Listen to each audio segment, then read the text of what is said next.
Welcome, Raiders. Welcome, Wonkno listeners. Thank you for coming over. Thank you, Wonkno. And welcome to Vinyl Resting Place with our guest, Christopher Anton. And that was Patrick Cowley. The song was called Megatron off Razormaid D9. I've never played this on this show before, and I didn't mean to play it, but there it was. Happens. All right, well, Christopher. Happy accident. Happy accident. Yeah, I was going for Microchip League, Communicate, Communicate, which was probably their next biggest song after New York, New York. Right. Yeah.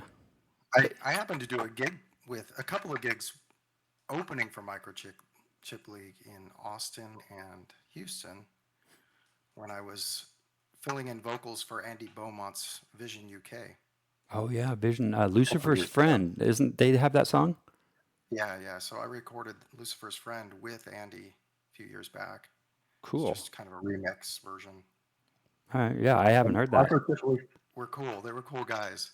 They set up a big, like a card table, put all their gear on. It was a massive amounts of gear and wires, and they were really excited because I don't think they've done much in recent years, but they were really enthusiastic. It was a lot of fun. I have a copy of Lucifer's Friend on vinyl, on red vinyl, and I think one of those record stores in Texas put it out as a bootleg. Oh yeah. And that's how I got it. That song had an interesting journey. It was never really, it was very underground, especially here. Well, maybe we should play it. I'll see if I can find it before the show is out. Okay. And just for fun, I don't know if I've ever played it on the show. So let's get started right into music. We'll talk about some of your music history with performing and writing and everything throughout the next couple songs. But let's start with your first record, which is Depeche Mode, and you pulled "Shake the Disease." I did. And any particular reason why that song? So, because this task was so impossible for me, picking 15 songs, I really didn't know where to start. So what I chose to do was I went back in time mentally to when I was about 14 years old, and what influenced me at 14 that began the journey of becoming, wanting to do electronic music and wanting to be involved and being so inspired that the sounds I was hearing that were things that I wanted to try to reproduce. And Shake the Disease was a big turning point for me. Prior to Shake the Disease, I don't know that I liked Depeche Mode that much. Oh. I wasn't like a huge Uber fan, but after Shake the Disease, everything changed. So that's why This is the one. All right, well, let's take a listen, and then we'll be right back.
People have to be permanently together.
Depeche Mode. And I looked it up and I was like, that is only on like compilation records. It was never on an album. Yeah, it was on I mean, Catching Up with Depeche Mode and the singles, 81, 85 yeah, catalog.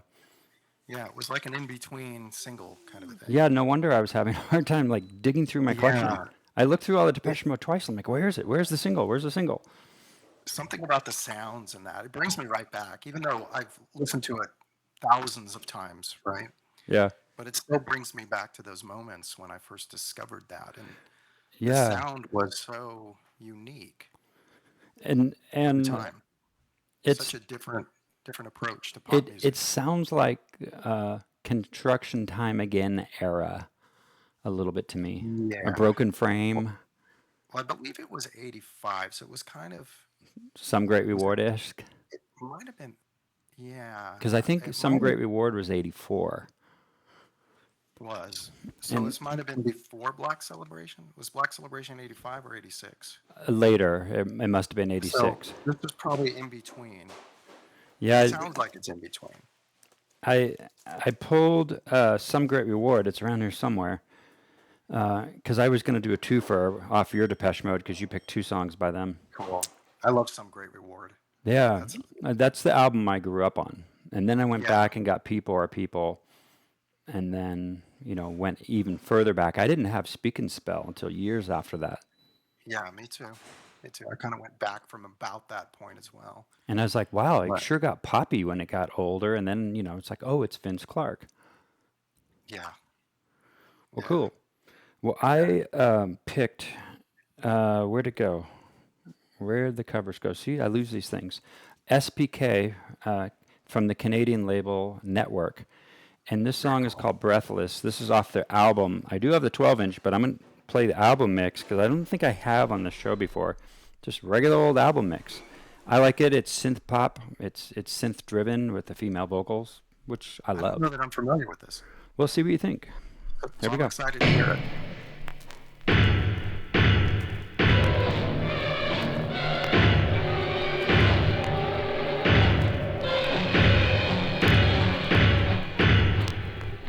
What's he handling, I wonder? He's a sick man. Mentally sick. A lot of record Have you ever surface heard him noise. play the piano? No, not that I can remember.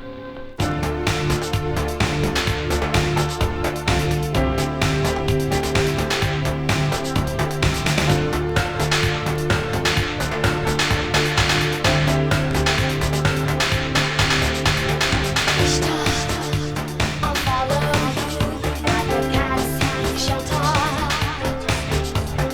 No, you come to haunt me like a song.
Now that is SPK, and I don't even know what SPK stands for. I should look it up sometime. But they're an Australian band that formed in the late 70s and progressed from more of like a noise rock sound to more of a synth-driven sound. And then Network put them out around the same time as Skinny Puppy, Delirium, Tear Garden, Mauve, kind of before they Network turned into a pop label. Yeah, I really like that. Yeah, it's It's cool. so if I had to guess on the production, I would say that's 85-ish, Let's take a look. 84, 85. I'm looking, but my eyes aren't what they used to be, if you know what I mean. I know. There's a copyright on the back of it, on the record, but it doesn't have a date. Can you believe that? What kind of place they run in here? Maybe one of the listeners knows. It's too small to read, but we can look That's it up. fine. I was just trying to place it because I hadn't heard it before, but I really like it. It's I love pop music, so it's a very pop structure, which was cool. That makes sense.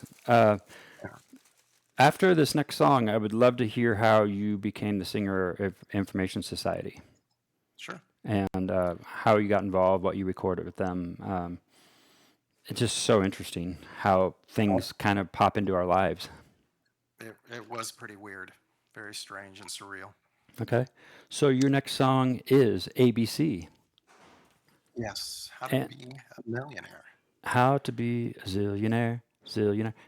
And I pulled the 12-inch single. I thought I pulled the 7-inch, but with my eyes, it says Be Near Me. Oops, wrong record. Oh, But don't they look similar? They do. That was Any rate, all from the same album. But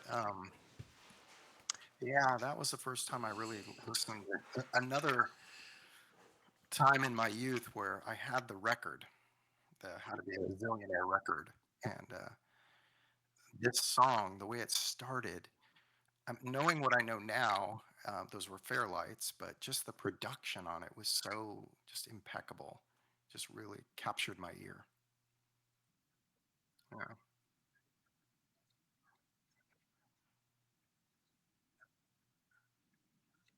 Yes, yes, it's amazing. oh, The yeah, timing is just amazing. the Pounds Dollar Millionaire going back and forth, left and right. You'll hear it right away if you have headphones on. Okay, here is the 12-inch version. I might not play the whole thing because, that goes on for 8 minutes. That's fine. Yeah, But that's fine. it gives you an idea. Here we go. Pounds, dollar, millionaire, dollar, pound, dollar.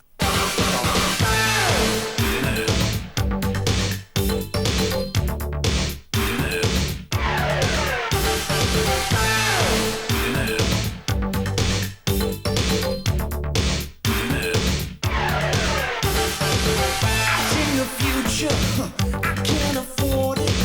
Tell you the truth, sir, someone just bought it. Say, Mr. Whistle, here come the kick of dice, roulette and blackjack, builders of paradise, larger than life and twice as ugly. If we have to live there, you'll have to trust me.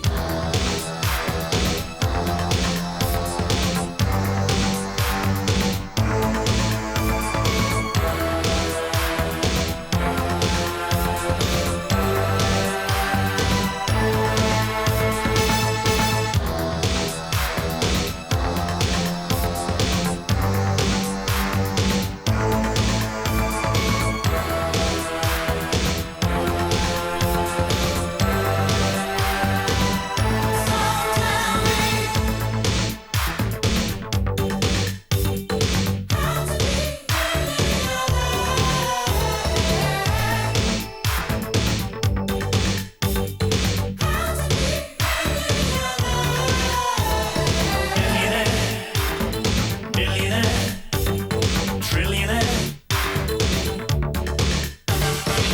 Highly surprising, you might consider loyalties go to the highest of bidders. What my opinion? I'd give you 10 to 1. Give me a million, a franchise on fire. But there are millions who often get nowhere. There's just one secret I think you should share. Maybe these luxuries can't only compensate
I was waiting for one of us to start singing "Shoot That Poison Arrow." Yeah.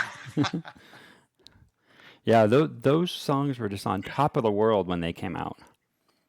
I mean, it's so clean for the time period to have that kind of production was just amazing. And of course, I was very young when I heard that, so I didn't know how they were doing all of that, but it just really resonated for Yeah. whatever reason.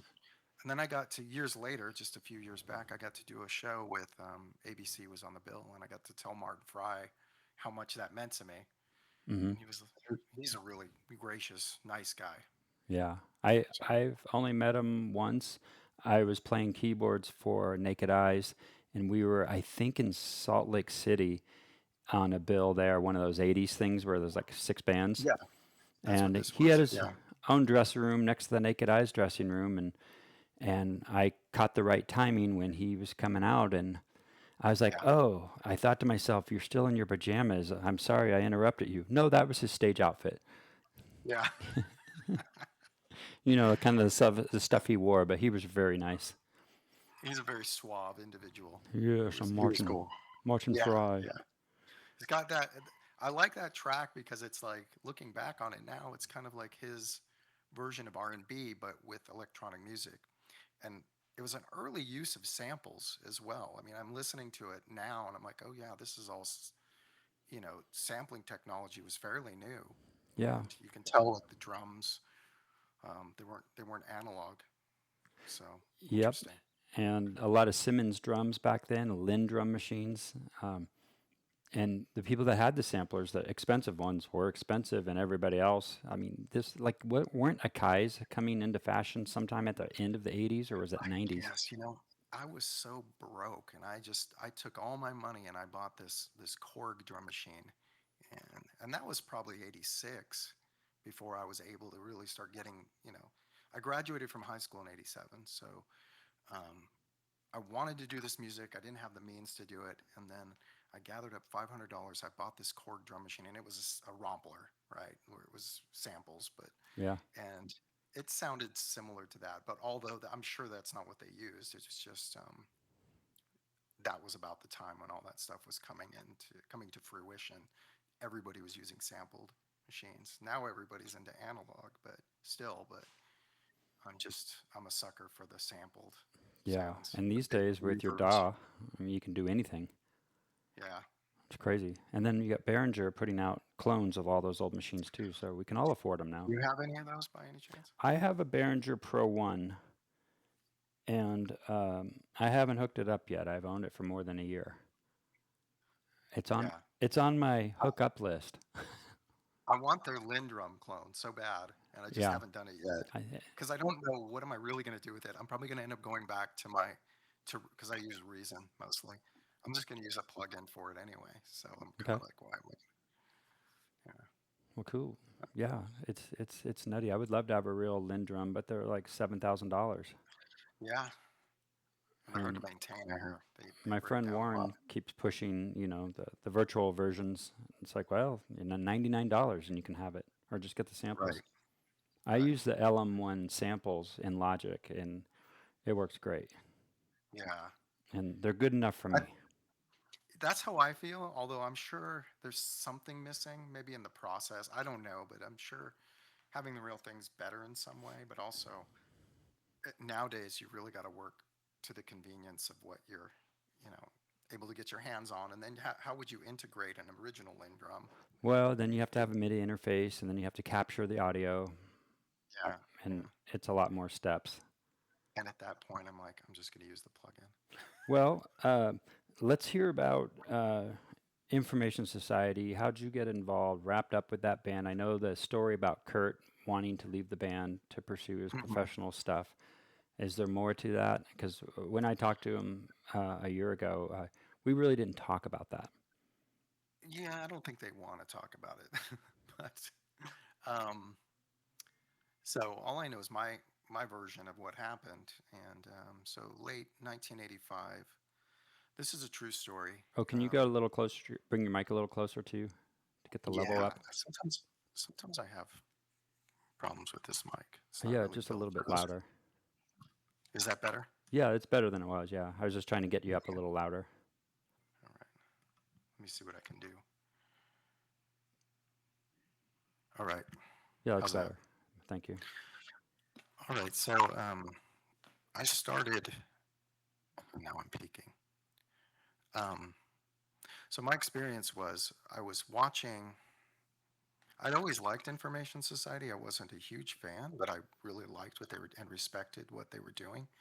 And this was back in about 2005. I was watching the VH1 special reuniting the band, and Kurt didn't show up at the end. And I turned to my wife at the time and I said, "They should call me. I can do that," which was really kind of an ominous foreshadowing of what happened next. And I had covered what's on, this is back in the MySpace days, and I covered What's on Your Mind and put it on my MySpace page. Somehow Paul Robb got a hold of me and he sent me a message saying, "Hey, I'm going to put the band back together.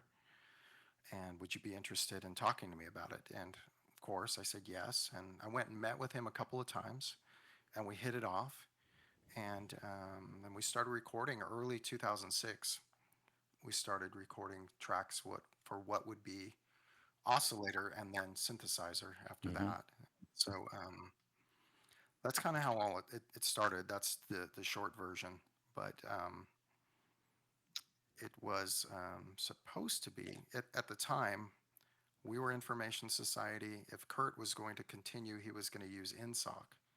And we would use InfoSoc or Information Society.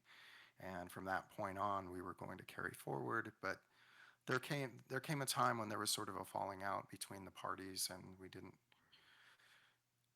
see eye to eye on some things. And Kurt came back, so that's Yes. kind of the truncated version of And what he's happened. back now. And so, how many years were you with them? And So 2006, 7, 8, and then there was some talk back and forth about doing some more recordings. As a matter of fact, as late as 2012, for a moment, I was talking to Paul about recording a song, which was a song I wrote called In Silence. And that didn't materialize, so I ended up just recording it myself and releasing it as Christopher Anton. So there was still some communication through 2012, and then it just kind of dissolved. And hmm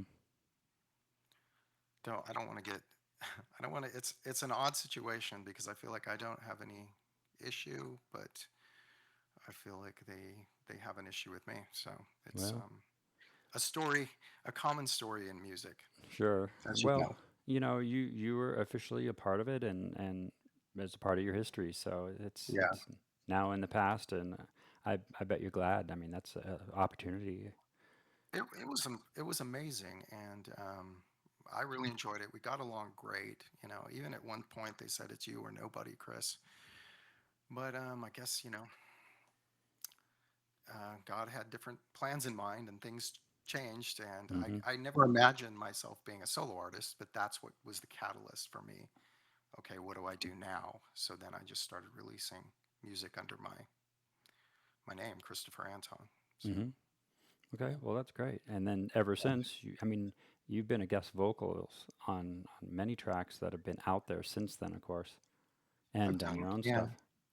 I've been fortunate enough to be around and have some good friends and some connections and things. And my solo stuff has fared pretty well, so I'm happy with what that's done. So yeah, it's And been I will good. put a link in the chat for people to find you on Okay. what's your preferred Bandcamp or website? You can go to christopheranton.bandcamp.com. It's Okay. probably the best. Well, I'll put that into the chat in a second. Let's get moving on with music. Um, I picked Shona Lang um, because I got introduced to her at an Erasure show. I saw the Wonderland tour in '85, and she was opening for Erasure. It might have been the tour after that, but she started doing music in the late '70s, and this album had I'm glad I'm not a Kennedy, which I'm going to play, and Soviet Snow, which was a big hit for her in the clubs. Hmm. I don't think she ever really made it, into the American pop scene like a lot of other bands did. But yeah, she did this thing, and a famous act from New Zealand. And I think what I like about this song that you'll hear is the synthesizer programming. It's very Vince Clarke like, and you'll just hear it right away when it starts. And I like the melody and the chorus, and we're just going to listen to it. Here we go. Okay.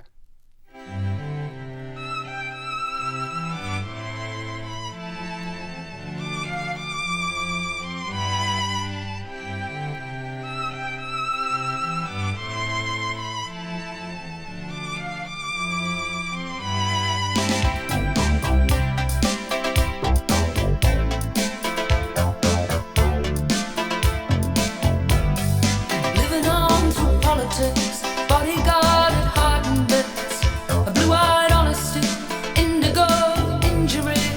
The family tree is failed, bereavement wants a will, giving up on certainty, wilderness society. Wearing the fame like a loaded gun, tied up with a rosary. Ooh, I'm glad I'm not a Kennedy. Imagine being a Kennedy, rule without remedy. To watch your family die, the world loves a sacrifice. Prophets longing for the free, honoring the tragedy, the hunger for the crime, the privilege to take the life. Wearing the fame like a loaded gun, tied up with a rosary. Ooh, I'm glad I'm not a Kennedy. Glad I'm not a Kennedy. And is not peace basically a matter of human rights? The right to live out our lives without fear of devastation, the right to breathe air as nature provided it, the right of future generations to a healthy existence. Let us, if we can, step back from the shadows of war, seek out the way of peace. I love the look in your eye. I can see so sometimes, and we laugh when we try too hard. We stop and start. Oh, imagine being a Kennedy. I'm glad I'm not a Kennedy. Wearing the fame like a loaded gun, tied up with a rosary. I'm glad I'm not a Kennedy. Imagine being a Kennedy. Ooh, I'm glad I'm not a Kennedy. The cost of freedom is all we hide, and one path we shall never choose. That is the path of surrender or submission. When a man's way please the Lord, the scriptures tell us, he maketh even his enemies to be at peace with him.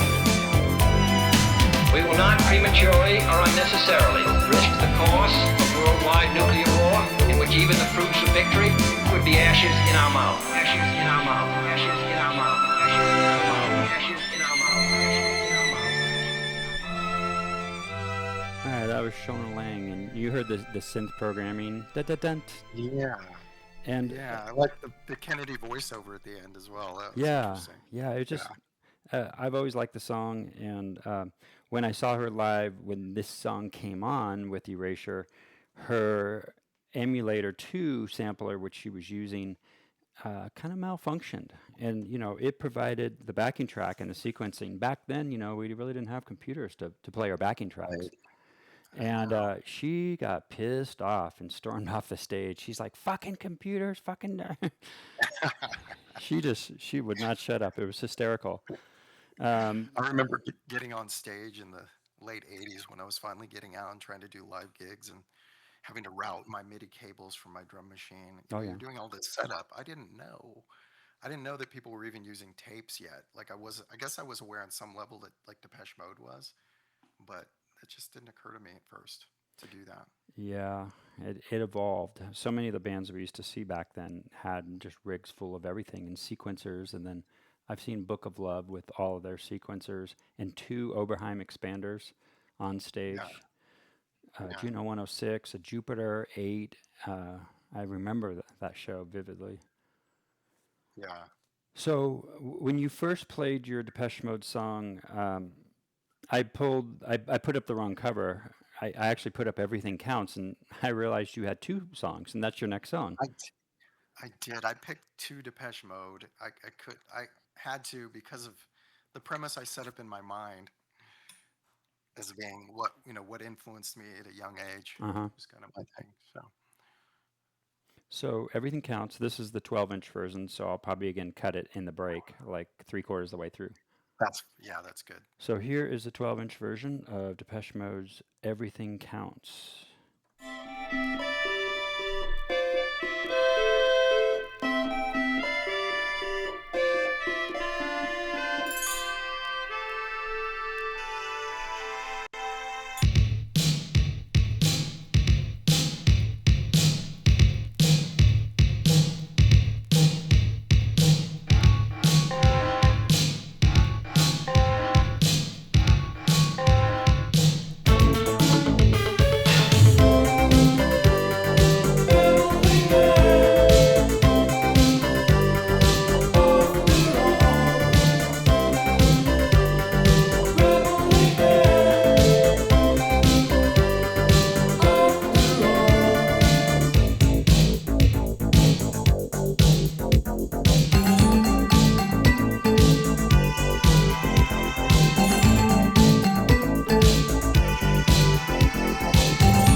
a strong break in it. I don't know if you can hear my dogs in the background. No, I Sorry. didn't. You had your mic muted, I think. Yeah, I keep muting it when they bark. We have Yeah, a- but that song, when I first heard that song, I wanted to produce music like that.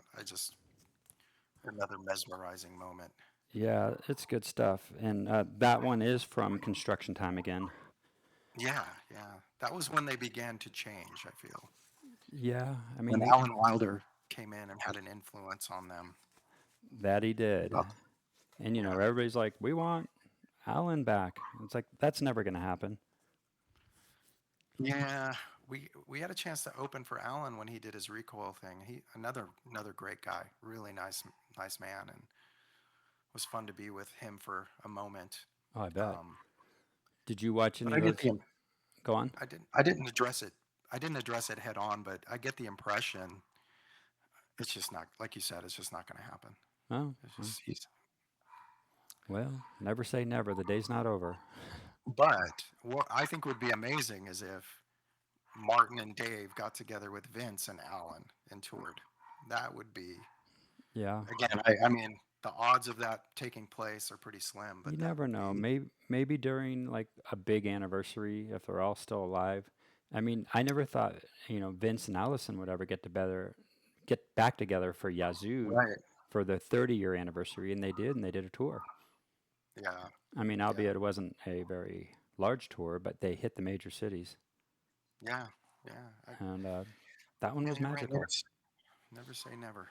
Well, I want to talk about that album, Synthesizer. You know, it is one of those ones I have on CD, and it was in regular rotation for me. And the song "Runaway" was always a favorite. I don't know, maybe because the duet part of it A lot of people like that one. I don't know. Yeah. is not a favorite of yours. Not particularly. It's probably my wife's one of her favorites Okay. from the album. Well, I have it queued up, so I can't stop now. But Oh no, do it. But tell your wife we're playing one of her favorites. I will. But yeah, a really poppy album, and maybe that's what I like about it. And the stripped down, just really sensibility, simpleness of the pop music behind it, Yeah, I think that was the point. I think. with the octave bass. It was just happy. Yeah. If there's a song you prefer, we can do that one too. No, I like Runaway. I'm just saying it's not. If I had to choose from that, I don't know. It's not that I don't like it. Yeah, I like everything on it might be the obvious choice off this album, but I think there are some listeners that aren't familiar with things past, what's on your mind, and I want to give them, of the popular songs, we'll call it Well, that's popular songs. That's always the trouble, right? Once a band's had such a top 10 hit like "What's on Your Mind," it's hard to overcome that and get Well, people to see I past. I think the whole album Synthesizer is just brilliant, and this is the one that I always just played over and over. Here is "Runaway."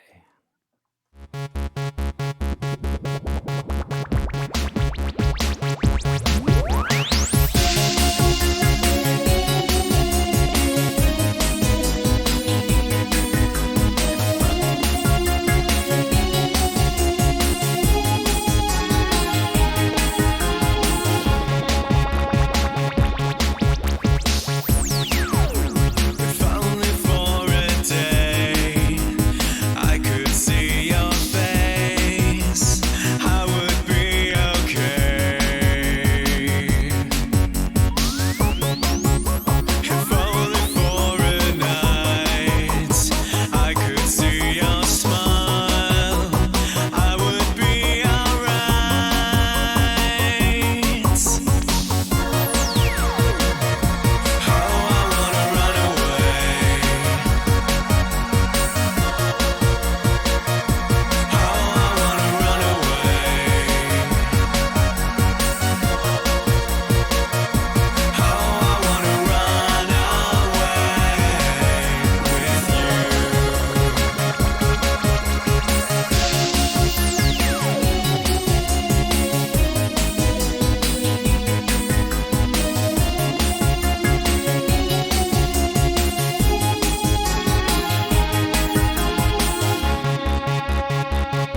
Runaway. I We'll might have to put that in our set list. yeah, I might have to put that back in our set list. yeah. It's just a happy song. It's great. It has been a while since I've listened to that. I can't remember how long, but maybe 10 years. That It's at came least out some, in 2014, I that think. no, Right? the album came out in Oh, 2007. okay, 2007. Why am I thinking Yeah. 14? But it might have been a re-release or something that Oh, I'm not yeah. aware of. I must have the wrong So, date.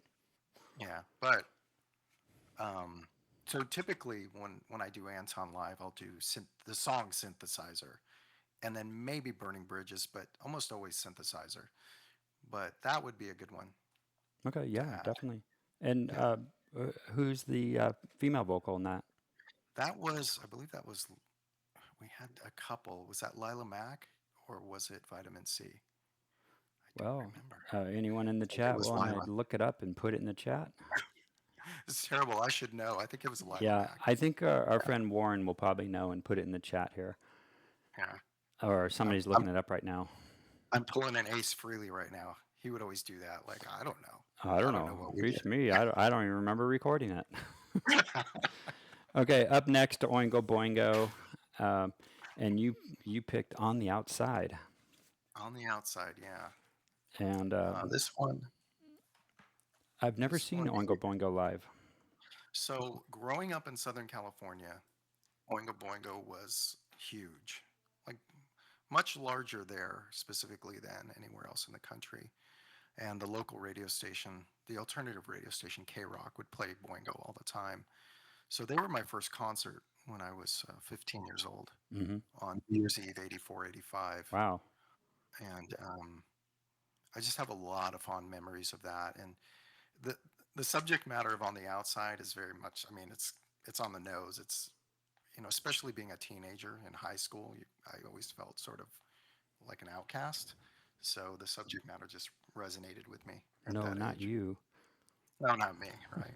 Listening to Still your learning. Depeche Mode. Actually, what did you listen to in high school? Was that it? Um, Or were you like you, most of us and listen to rock?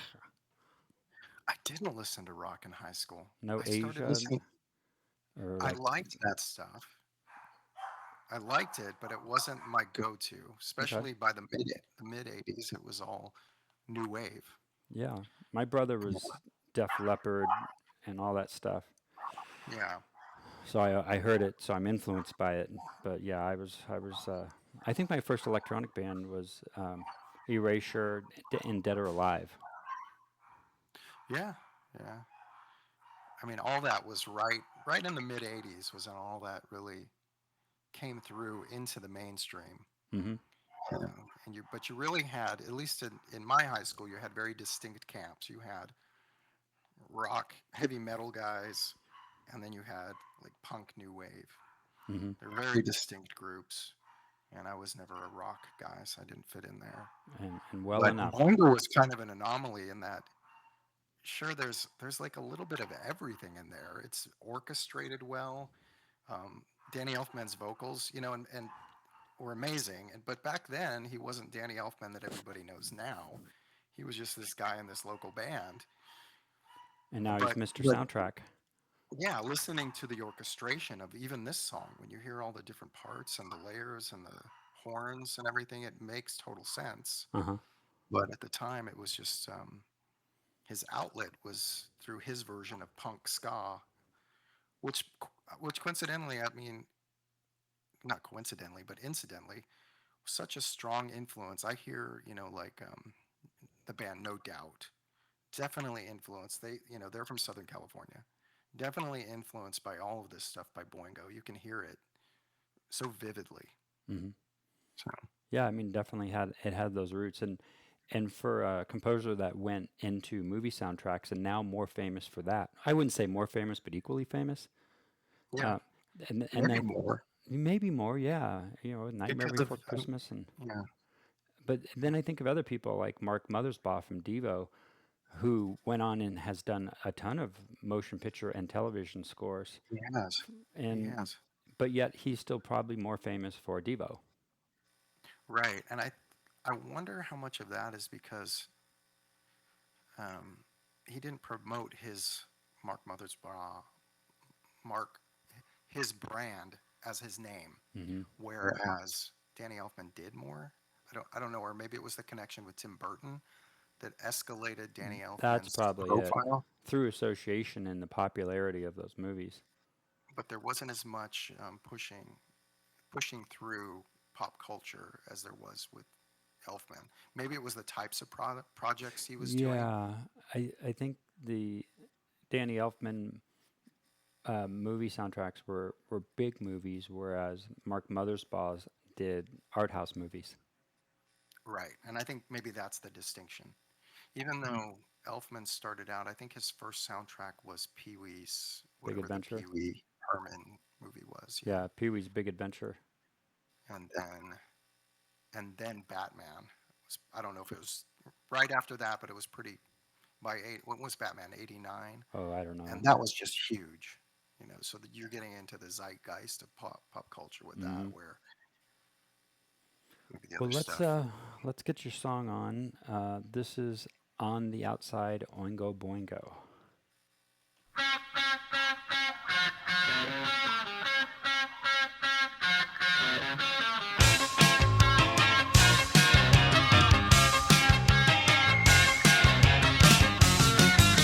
They laugh at me aloud. They say I'm just a clown. That I ain't got no pride. I'm on the outside. The girls look really cute. They really make it work. They think I'm just a jerk. I'm on the outside. I never could sit still. I never was too hip. I never caught the ride. I'm on the outside. I'm on the outside. I'm on the outside now. This is where it all begins. Right here, on the outside looking in. I'm on the outside. I never was a punk. I never shot junk. I never even tried. Counterculture passed me right by.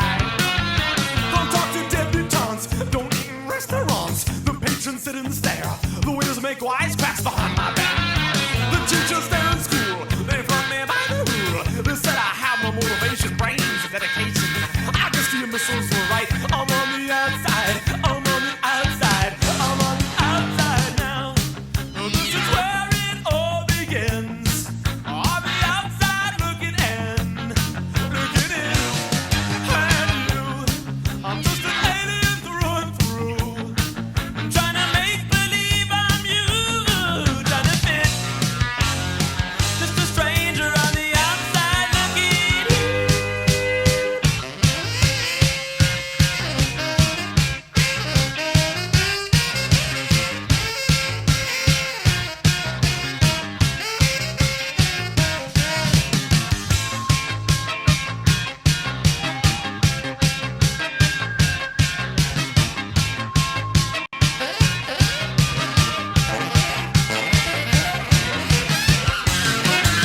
The disco makes me sick. I wear the wrong clothes. I say the wrong things. You know I can't dance. My feet are much too wide. You think you set the trends? You wear your head is right. Your clothes are out of sight. Your house is modern, really kitschy. Get so macho when you're with your bitch. I see them go to work. I see them go to sleep. I see them on TV. I see them laugh and cry. I'm on the outside. I'm on the outside. I'm on the outside. I'm on the outside. I'm on the outside. I'm on the outside. I'm on the outside. I'm on the outside. I'm on the outside. I'm on the outside now. This is where it all begins.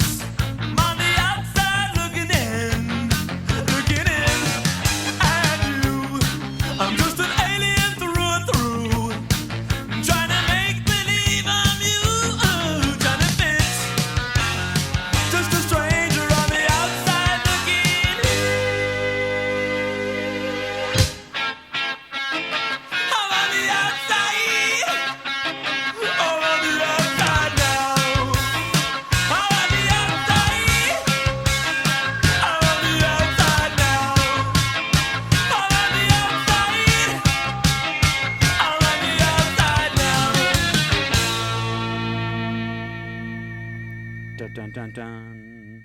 So much going on in that. It is. It's frenetic for sure. Yeah. I was thinking about what to play next because of our discussion about motion picture, soundtrack, and TV people, and I got Yeah. to thinking about Paul Robb, Yeah. and original founding member of Information Society, and he's worked with lots of other bands and went on to do television show themes, and probably less so movies, but more television. He did a lot of stuff. I mean, Yeah. things that we're probably not even aware of. Yeah, look him up. He's got a ton of stuff, and I credit him for kind of driving the sound of some of those bands, and one of them in particular, Red Flag. Good choice. So he produced Red Flag, this album, Naive Art, with the Reynolds brothers, and there is a lot of great songs on this. And if you're a fan of INSOC and Red Flag, I mean, these are his influence. It can't be missed as far as the You can synth. hear the influence all over it. It's Yeah, in a really good way, really positive way. yeah. And what was it like working with him? Pretty amazing. I mean, we got along smashingly. He was a really nice guy. We worked a lot in the studio, just the two of us. He was great. He really helped me recording vocals, helped me up my game, and just the way he thinks of things. Certain harmonies that I would never have come up with, he really helped me work out. I mean, just really, and of course, really talented. The thing that's funny about Paul is that he's written these great songs for Information Society, and I think to his credit, he'll come up with these choruses that are kind of hard to sing because he's not a singer, so he didn't. One was like Burning Bridges. When we were doing that, I was thinking about, okay, how am I going to do this? Because it's a very constant, take a deep breath and start singing. So I think that actually worked in his favor because he's not a singer. He didn't think, oh, well, like I won't be able to do this, so I'm going to write this line out. And it would be like a really stretched out. Think is another song, their other hit when Think about it. prior to Synthesizer, that was kind of written in the same structure where the chorus is like, okay, if you're a singer, you're going to take a deep breath and go for it. You're going to try to get it all out. Yeah, exactly. I was just talking to somebody about the number of syllables in a chorus, and I can't remember what it was, but when I was trying to sing it, and I don't sing, but there was just like too many syllables, and it's Yeah. like they should have rewritten that line because it's like forcing too many words and syllables into a phrase that it didn't have any room to breathe. Yeah. He You know? would do that as well. Come to think of it, there's a song on Synthesizer called I Like the Way You Work It. And he gave it to me to write the lyrics to. And Should we play it? ditched my chorus because my chorus was too wordy. Uh-huh. So, yeah. Well, and I was going to pull something of yours too after Red Flag before we finish up the second hour. Would you choose Calling Love, Shattered Mind, or In Silence? Probably In Silence. Okay. I will dig it up. In the meantime, here is Red Flag and Count to Three. Naive art.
math on that. When were they active? Were they kind of like a thing when you were doing your thing with Paul? Was it an adjacent project?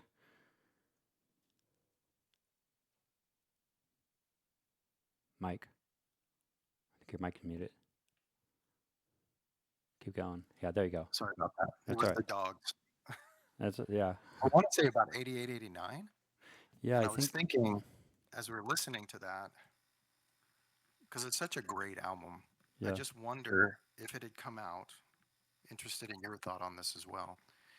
If it had come out 2 years earlier, would it have been a bigger success than it was? I'm not saying that it wasn't, but on the level of Dead or Alive or Erasure or something like that. yeah. It's a. I mean, at least Erasure, maybe not Dead or Alive, because I mean, You Spin Me Around and those sorts of songs launched that band into the stratosphere. Right. I think the timing was right in the hype of Anything Box and these types of bands, It Camouflage. was. It was. All the bands that came in, it was kind of the new synth pop era. Yeah, All the bands that were influenced by before the term was coined, I guess. And then they kind of coalesced. yeah. I think you're right. It's a tough one because this genre. I mean, they definitely had the hooks and the Yeah. songwriting. It's just was the world ready for more of that living in Right. oblivion when Depeche Mode in the 90s was, that was kind of like the Enjoy the Silence years, wasn't it? Or was it, yeah, 90 was Enjoy the Silence. 90, Yeah. 91? 1990. Yeah, and so technically this should have been bigger, but I think the Depeche Mode sound had a bigger, fuller, kind of more produced pop sound, but alternative, where this Yeah. felt maybe a step below it. Not to you or me, because we love it. Yeah. No, I know what you mean exactly. Yeah, 'Cause 90 with Violator, Depeche Mode started incorporating more mainstream elements. The guitar and the yeah, production was tailored a little bit differently. yeah. I mean, it's a tough one to sort of know what could make it and what couldn't, and why not. Yeah. But it was definitely the tail end of that type of synth pop, whereas Erasure kept going and kept being popular. Yeah. But I mean, if you think about it, Chains of Love and Little Respect were kind of like maybe chorus a little bit. After that, they didn't really have the pop success. It was Um, rough in the 90s for any bands like that. yeah, I think it got especially 93, 94 when grunge was there was everywhere. that. Yeah, and the rest of us just never really moved on. I never did. No. I Well, got stuck, and my friends speaking, would tease me about it, and then it worked for me eventually. In the end. we like what we like. Your next pick is Aha. Um, The Sun Always Shines on TV from Hunting High and Yeah. Low. And this was re released for Record Store Day about a year ago with Oh, all wow. kinds of alternative versions of all of the songs, Mhm. like demos and stuff. And I should have grabbed that. It just, the versions are just that much more interesting to hear them for the first time after all these I've years. heard some of those. Yeah, and it's like, Yeah. it's a little off, but a little off in a good way. I like that too. Yeah. Yeah, and my record filing is just terrible. I mean, it's better than it was because I'm alphabetized, but I don't put stuff away when anyway, it's I lost. don't think I don't think Aha gets its fair due because everybody is so obsessed with Take on Me, Hmm. and there were a lot. They had so many great songs. This I think is the best Aha song. It gets probably when I DJ the 80s nights, this one next to Take On Me, the real fans want this song. Yeah. So let's hear The Sun Always Shines on TV. And I just love the way it starts with the piano. Yeah, I mean, it's brilliant. Yeah, here we go. Classic.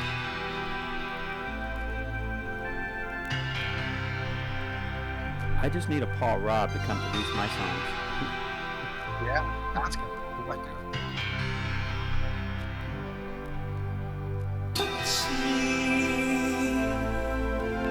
How can it be?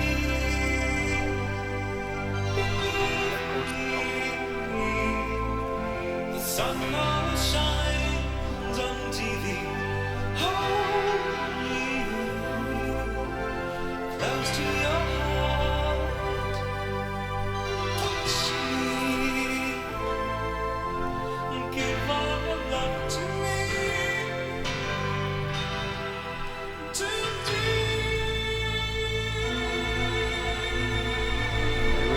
drag out that beginning, don't they? Yeah.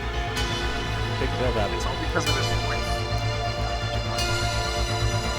Great features.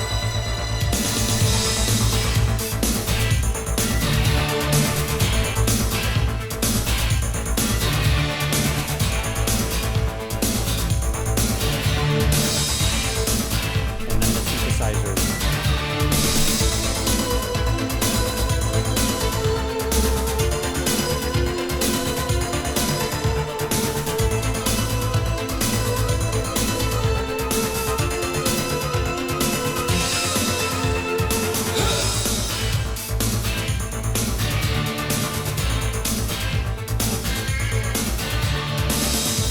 I reached inside myself and found nothing there to ease the pressure of my ever-worrying mind.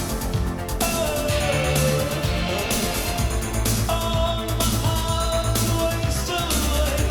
I fear the trains and the looks the mirrors sending me these days.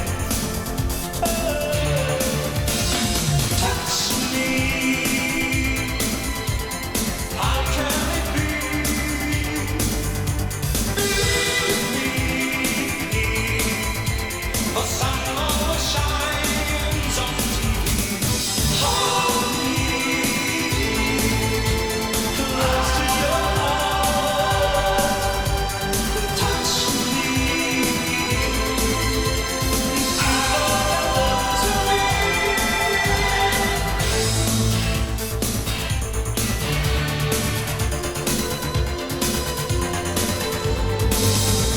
Please don't ask me to defend the shameful love that's away. I'm drifting fluidly through time. I reached inside myself today, thinking there's got to be some way to keep my troubles distant. Touch me. How can it be? Believe me. The sun always shines on TV. Hold me close to your heart. Touch me. Give all your love to me.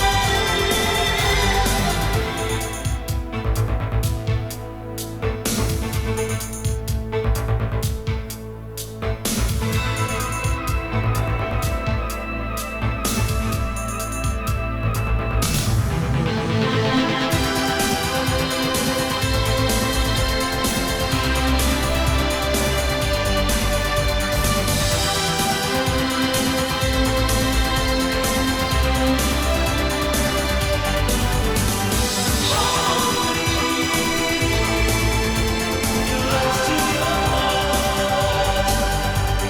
Touch me. Give all your love to me.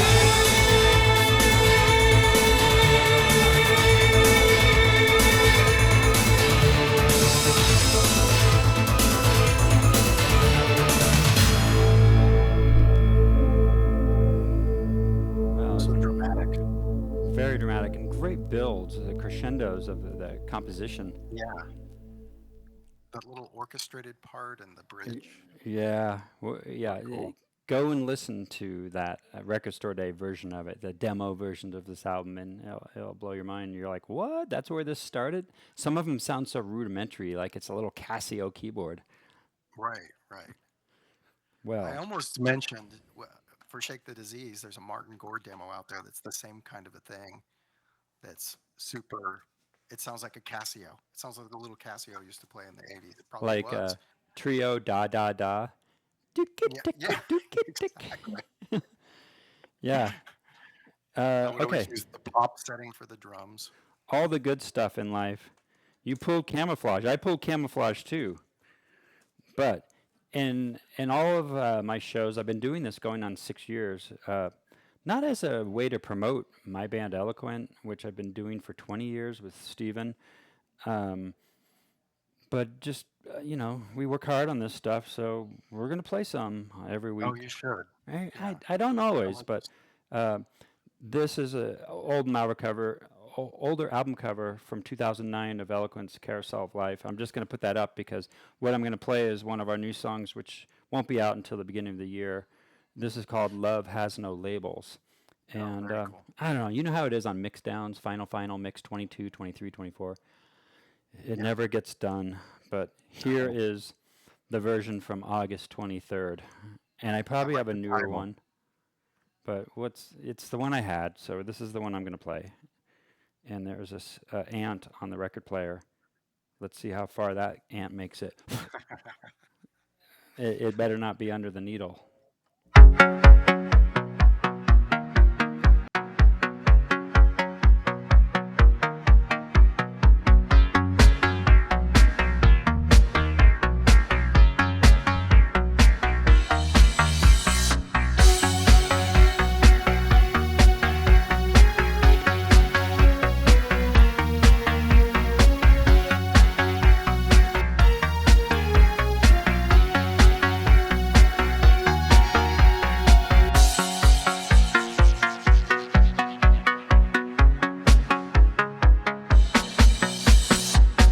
Let's all join together. Love has no labels. Let's make it last forever. Love has no labels. All the hate has got to stop. Love has no labels. Shout it from the mountaintop.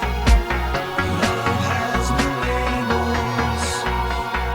Love will survive. Love will never fail you. Open up your heart. Open up your mind. I know you can do it. I bet you will find happiness, joyfulness. Let's all join together. Love has no labels. Let's make it last forever. Love has no labels. All the hate has got to stop. Love has no labels. Shout it from the mountaintop. Love has no labels. Haters alive. Haters among us. Take the higher road. Love can overcome us. Violence must stop. Violence must falter. Negative perception is something you can alter. Let's all join together. Love has no labels. Let's make it last forever. Love has no labels. All the hate has got to stop. Love has no labels. Shout it from the mountaintop. Love has no labels.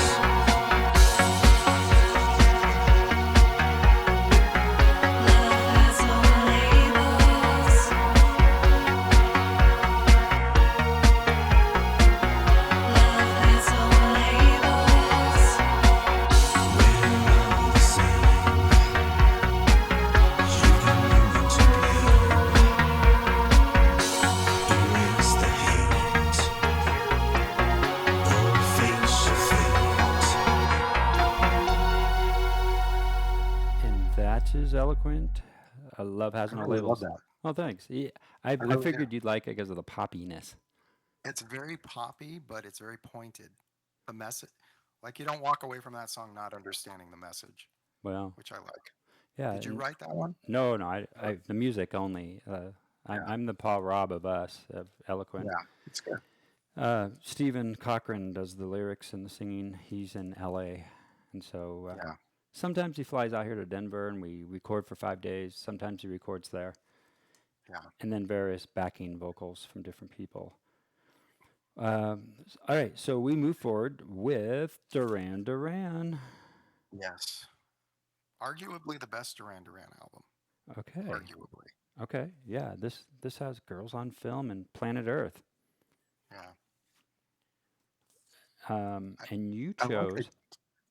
the Sound of Thunder. I like the deeper cuts. I think a lot of stuff has been played out so much that I'm just really drawn. And I was as a kid as well when I listened to that album. Sound of Thunder was a standout for me. I don't know. Well, let's play it. And this is definitely a less played track, so thanks for picking it. And it has a little bit of a slow build.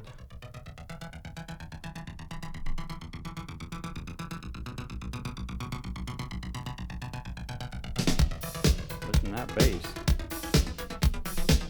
I wanted to be John Taylor. First playing bass because of this.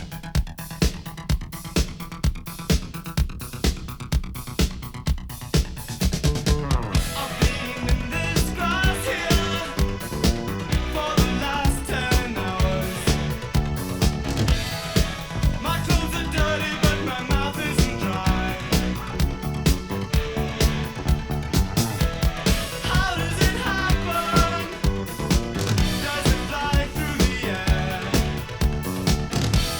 Well, I gave up asking days away. I gave up asking days away. And now I'm lying here waiting for the sound of thunder.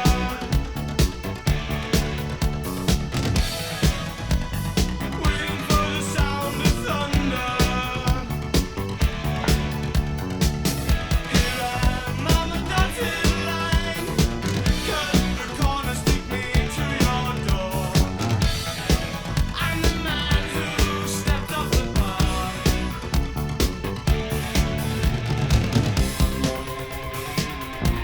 And I just lie here.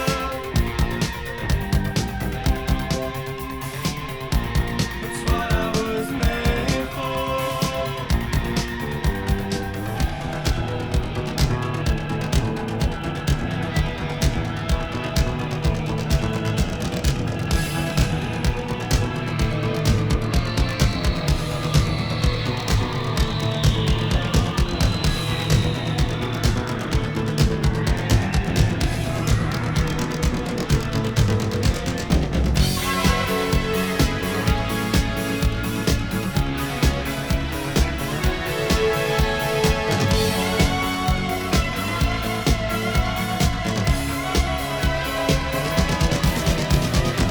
And now my eyes are closing, but I still feel the land leaning out for the touch of my hand. The world's been so fast that I might fly off. The world's been so fast that I might fly off. The world's been so fast I might fly off.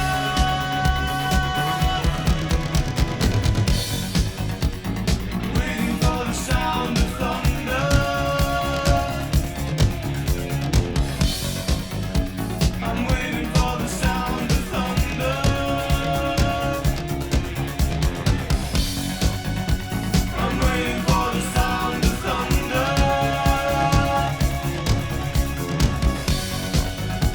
I'm waiting for the sound of thunder.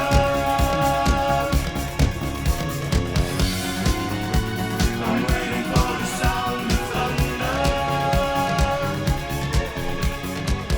I'll detect the fade out. I'm waiting for the sound of thunder.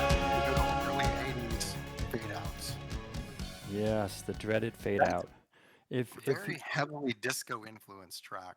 yeah, definitely. And where do you think that bass comes from in that? Because we were thinking about I that. think it's I think it's Chic. I think it's the influence from Chic, Hmm. like the Nile Rodgers influence Yeah, before they knew Nile Rodgers. It was early, and I think he was trying to emulate that, that could be. but with a little bit of a punk attitude in it. I saw Nile Rodgers live for the first time a year or two ago, and I had no idea.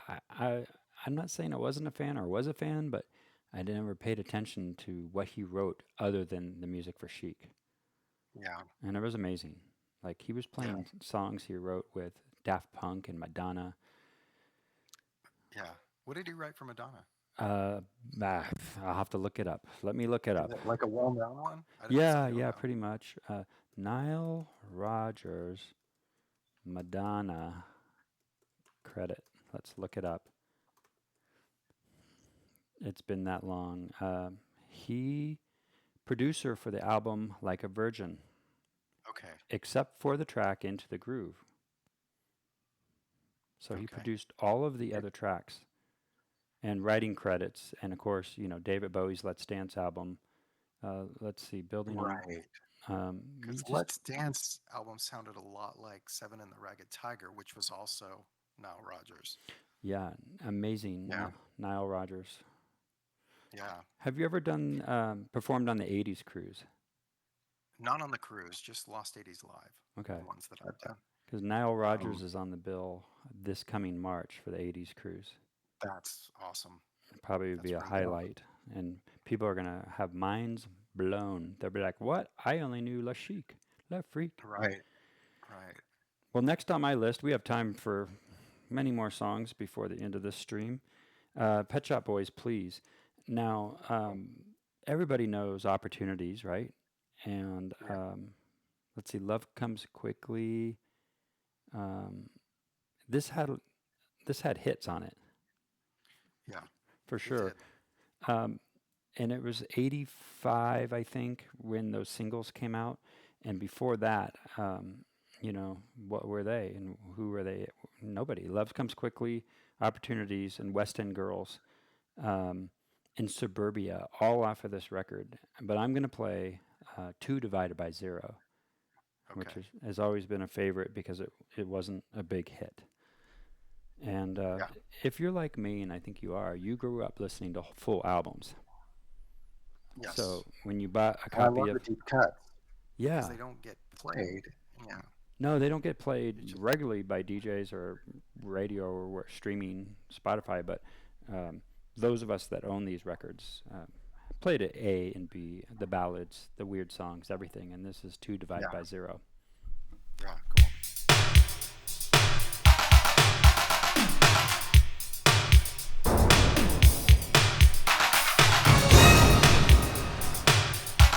And an orchestra hit. Of course. Divided by 0, 0, 2, divided by 0, 0, 0. Let's not go home, we'll catch the late train. I've got enough money to pay on the way. When the postman calls, he'll deliver the letter. I've explained everything, it's better that way. I think they heard a rumor, or someone tipped them off. It's better to go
was thinking they were going to fade that song out, and they didn't.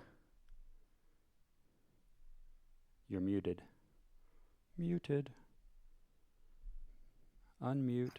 There you go. I'm just trying to keep you on your toes. I know. Well, hey, I see your mouth moving. I love the orchestra hits in those Yeah. in that Dun- song. And, everybody was using that orchestra hit throughout that era. They were. That's a Paul Robb thing too. Oh, yeah. And That time. and it still works today. Did Paul Robb ever work on anything, Box? No, I don't think so. No. Maybe a remix, but Oh, that could be. Oh, no, it's John St. James that did Living in Oblivion. yes, it was. I'm trying to remember. So you picked New Order and Subculture, and my original sleeve had this little ghosted paper thing, and it's gotten a little bit torn. Oh, that's cool. I didn't. Yeah, they and did you can that. move it around on the record. Oh, wow. And that's just the way it came because there was no branding on the original cover, so they had to put this overlay with New Order on the paper that's sleeve. cool. It's like this, and it was printed with silver ink. I don't remember mine being like that. I must not have had the sleeve. Yeah, maybe it got lost, and maybe you got it used. But what got me thinking about it, you might not be able to hear about it, but I think this is one of the songs that got me interested in playing piano and synthesizers. Because, It's did we fun to all play. learn how to play this?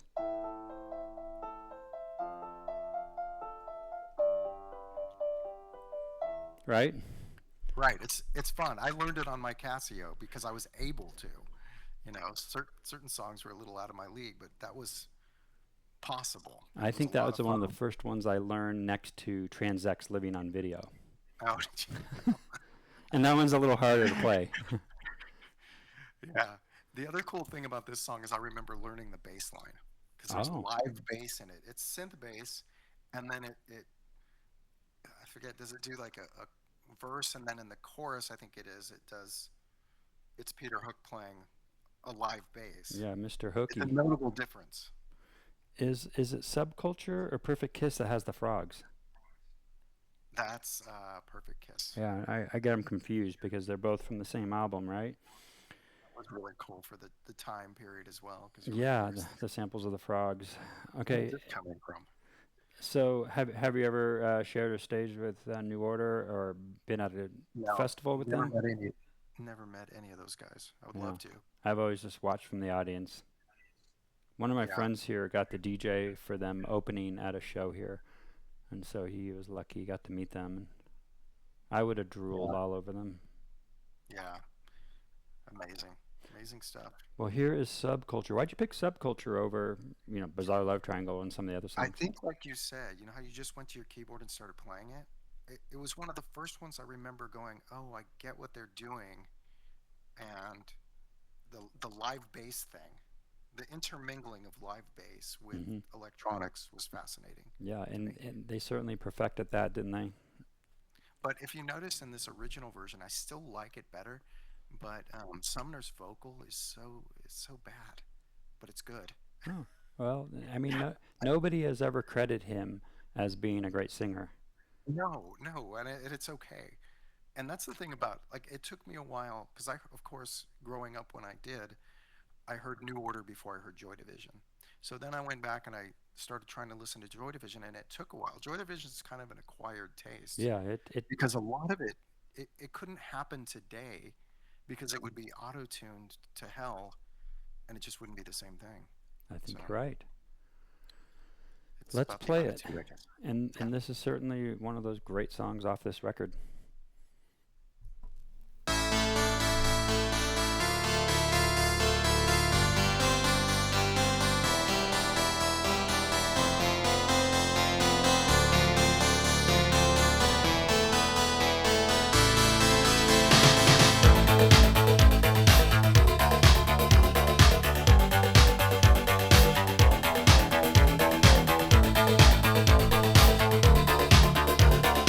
Thank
I always try, I always miss. One of these days you'll go back to your home. You won't even notice that you are alone. One of these days when you sit by yourself, you'll realize you can't chat without someone else. In the end you will submit. It's got to hurt you a little bit.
Okay, another proper ending.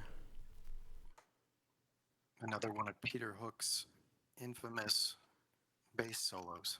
Oh yeah, Doing guitar style solos on the bass at the end. as he should. He's a master, and I assume you've seen him play live with his. I've never seen them live. Yeah, Peter Hook in the Light. He does No, a lot of New Order stuff and some Joy Division. yeah, I need to. I don't Yeah. know why I haven't. He will been a be fan for rolling so- through your city soon, I'm sure. Yeah, yeah. Remind me again, you live in Houston? Yeah, north of Houston, but basically the Houston Yeah. area. Yeah. And so imagine the nightclub Numbers is no, you know, Oh yeah. It's like no it's the no thing hidden here. secret to you. No, it's the place. Did you participate in the Numbers covered records? I did. Our version of Fade to Gray is on it. Okay. Also, the thing I did with Andy, the Lucifer's Friend. Oh, okay, remake, that's on there. Yeah, I was like, and why is that also, familiar? And I meant to play co- Lucifer's Friend. I gotta remember. we covered Red Flag. Okay, Red I'll Flag. look at it. I have No, not them Red both Flag. CDs sitting right here. Eloquent's on each of them also. We did Column 3, Take Me High, and then White Rabbit, Wedding Crashers. Yeah, that's cool. Wow, Small World. I was looking up your song In Silence, and the EP was mastered by Skylar White. Yeah, he does a lot of our mastering. Yeah, he does So ours Nick- too. I Oh mean, yeah, Skylar's amazing. Nick James does most of the production work, and then Skylar does a lot of the mastering. yeah, Small World. And then as I was looking through the track list for the single for In Silence, I noticed there's a People Theater remix, and I love his remixes. Yeah, Very Peter's amazing. French and very well produced stuff. I mean, very tight yeah. production. it is. And I want to hear another Small World. So Stephen, the singer in Eloquent with me, has another project called Royal Visionaries, and Peter Rain Man from People Theater is his partner on that. That's cool. Isn't that crazy? Yeah, I love Peter. Yeah, Peter's a good guy. he's A great producer. one of the most prolific remixers I've ever known. He's Yeah. pumped out hundreds of remixes. So we are going to play what I believe is the album mix of In Silence, because you picked it a couple songs ago out of the 3 I gave you that were available to me. So If anything it's you the want to say? orig- if Anything it's you the want to say about it? original version of Uh, Out in Silence, I believe I'm playing it digitally. it doesn't matter if it is or We're not, going to find really. out what mix it is very 'Cause shortly. what ended up happening with In Silence is there's an original version I think I'm playing the original mix. that's like it's very much like the demo I wrote, and then our friend, the remixer Ricardo Autobahn, remixed it, and that kind of became it kind of superseded the original mix and kind Sure. of became the go-to Okay, yeah. version. I mean, there might be like 8 remixes of it. There's a lot, yeah. Yeah, yeah. I best go remix it myself. Yeah.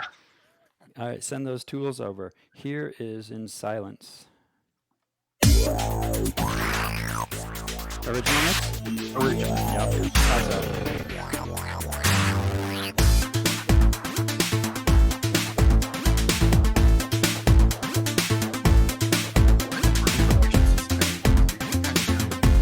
I wrote it on I see your twisted heart is turning back to where you were before. I know I need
Silence, Christopher Anton. Heard of that guy? No, never. I went looking for the numbers stuff. I did not remember or know that you did Looking from a Hilltop. Yeah, and that's Donna's voice on that. Wow. Donna Jean, my wife. Okay, now that we was- know. Yeah, I was like, oh, Yeah. what should I play one of those? And then Fade to Gray is there, and I was like, okay, yeah. I mean, those were great compilations because everybody did everybody else's songs. Yeah, it was cool. It was fun. Yeah. We did Russian radio too. That was the other one. Russian radio.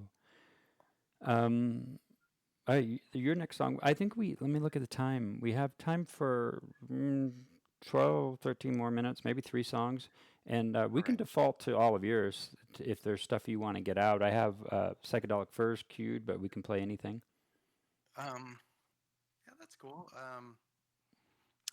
Any of these are fine. If you want to skip, if you want to. It's up to you. They're your songs. I mean, we can play Psychedelic Furs. You want to talk about that, and then like pick 2 more after that? Okay, we'll do that. Yeah. I mean, and if you want, if you want to play anything else, I have Fade to Gray. I have all those numbers covered things. If you want to play any of that stuff, yeah, we don't. no, we need don't have to. But I love Heaven by Psychedelic Furs. If we play that one, and then I'll think about it, and we'll Okay. decide on a couple more. Here is the import 12-inch full-length version of Heaven. This may have been the first Psychedelic Furs song I ever heard. Yeah, this is Is right. why. Like Ghost and You and Heaven were just right up there Right. as all-time classics. And we saw him live probably, a month ago. He was flying through town. He stays out there, and I don't know if he's still. For a while, he had Amanda from Information Society playing keys for him. Oh, well, I didn't catch who he was with on stage. We were Yeah. pretty far back. But he opened for Gary Newman. Oh, that's cool. Isn't That's a that good weird? show. Yeah. I think it's great, but It is, but like what an unlikely pair if I had to like think of Right. 2 artists to put together. yeah. All right, here is Heaven.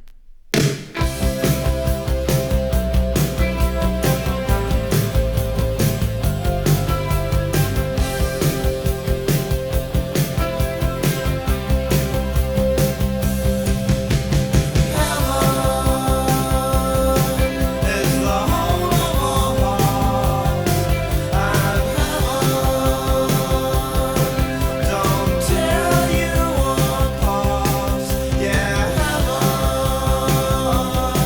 heaven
times than I can count. He's pretty amazing. I mean, that another unique vocalist, Yeah, nobody almost sounds like him. kind of like Johnny Rotten influence, but with more melody. I guess I don't know. Yeah, a lot more melody. Yeah, But yeah, I mean that is such a unique voice, and I it saw is. him. Like, it was just it feels like days ago, and his voice still sounds exactly like this. Yeah, it's amazing. I've seen them a couple of times. Yeah, always Great a great band. show. Well, what do you want to end our session with? I think to wrap it up, let's go with the Americans. The Cars, Tonight She Comes, if you got that. Yeah, I got that Um, one ready fast. Watch me. Whoa, why'd you pick this one? this one, I don't know. The Cars were around very early for New Wave, in the 70s, but they kind of honed in on that New Wave sound and just resonated with me as a young person. And I always loved this track. So this is probably my favorite Cars track. And it Oh, was, there's again, a non-album track. It was, I think, on a greatest hits, yeah. I wasn't it? mean, they have so many songs. I mean, Yeah. you might think, Heartbeat City. I'm looking at Heartbeat City's album right now because I pulled a Yeah, bunch of so them. that was a Mutt Lang produced album, and it just had, of course, because it was Mutt Lang, had multiple hits. And Hello But Again. Wow. yeah, great track. And I've always loved the ballad Drive. Drive is great, Because who's going to perfect. drive you home tonight, Mr. Anton?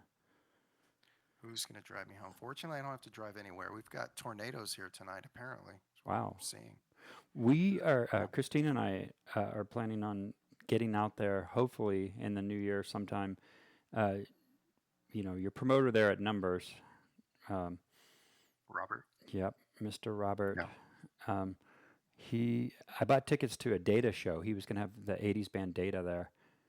And Okay. I did the whole VIP experience, and then it fell through. And Oh, bummer. Mr. Mr. Promoter, he's like, I owe you a concert. I'm like, what's coming up? What's going on? And we'll see. But it's in our future to be there. I was looking at my phone. Well, Let's see what he said was coming. definitely let me know when you are. I'd like to come out and see you. Yeah, Say hi. definitely. It's been Mr. Ellinger, Robert. What did he say was coming? It might have been interesting.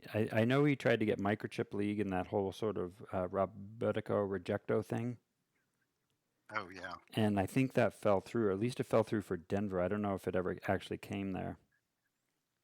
He's saying that he has a DJ gig uh, November 8th. That might be too soon for us for his 45th birthday, and he's having the cover band Boys Don't Cry play with Machine X, and I'm sure you know those guys.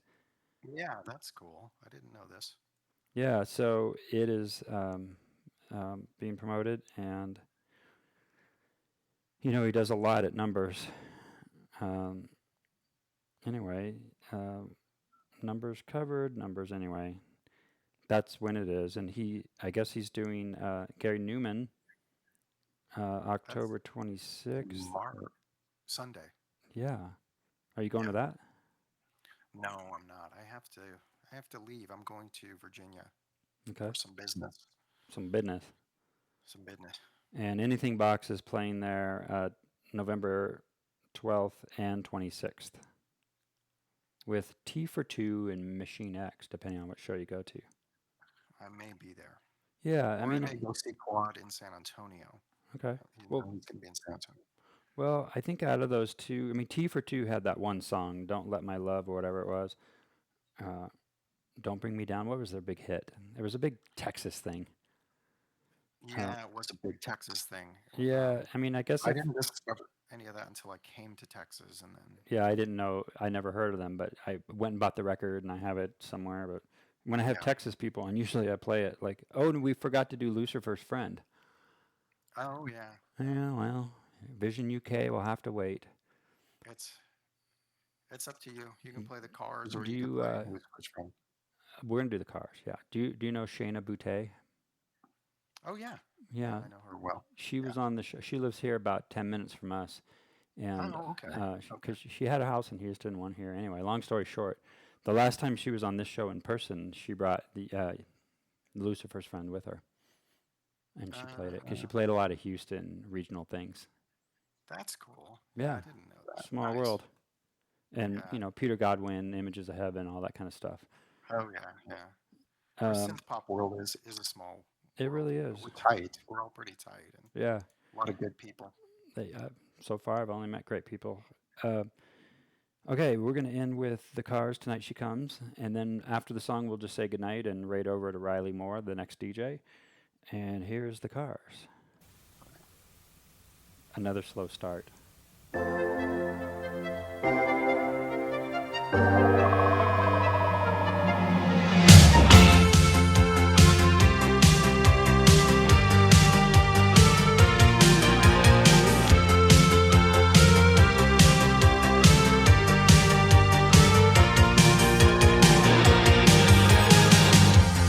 I know tonight she comes. She's taking a swipe at fun. She gives me a reason, setting my sights. Well, I know tonight she comes. Oh, she jangles me up. She does it with ease. Sometimes she passes through me just like a breeze. She gives me a reason for feeling alright. Oh well, I know tonight. I know tonight. I know tonight. I know tonight. I know tonight. She comes. And I know she's going to do it to me one more time. I know she's going to stay implanted in my mind. Why does she keep me hanging on the line?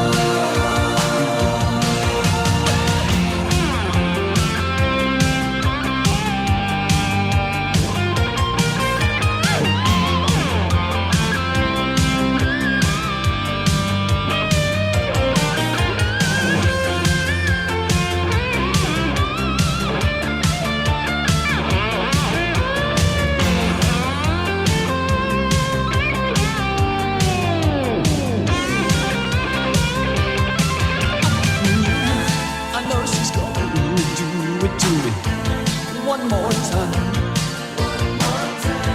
I know she's going to stay implanted in my mind.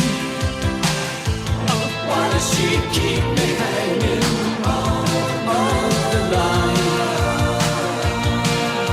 Oh yeah, I know the way she feels. And all of the hearts that she steals. She tells me it's easy when you do it right. Oh well, I know tonight she comes. She tells me it's easy when you do it right. I know tonight. I know tonight. I know tonight. I know tonight. I know tonight. She comes. I know tonight. Yeah, I know tonight. Well, I know tonight. I know tonight. Tonight she comes.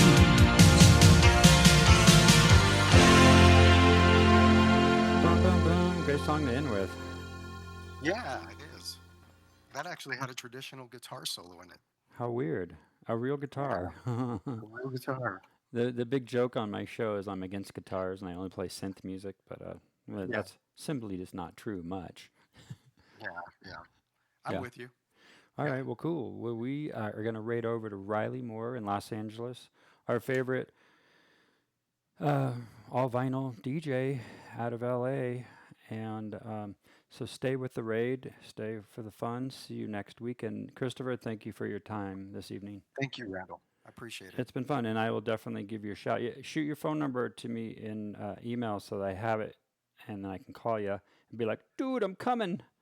Yeah, please let me know. And if there's remix if you want kits, to do, I'm sorry, if you want to do this again anytime, I'm oh, game. because one thing we did not get to, we didn't get to a lot of your songs. We didn't get to Camouflage. I know. The important stuff, right? Yeah, well, the thing is, we could do this show for 2 weeks straight and never scratch I the know. surface.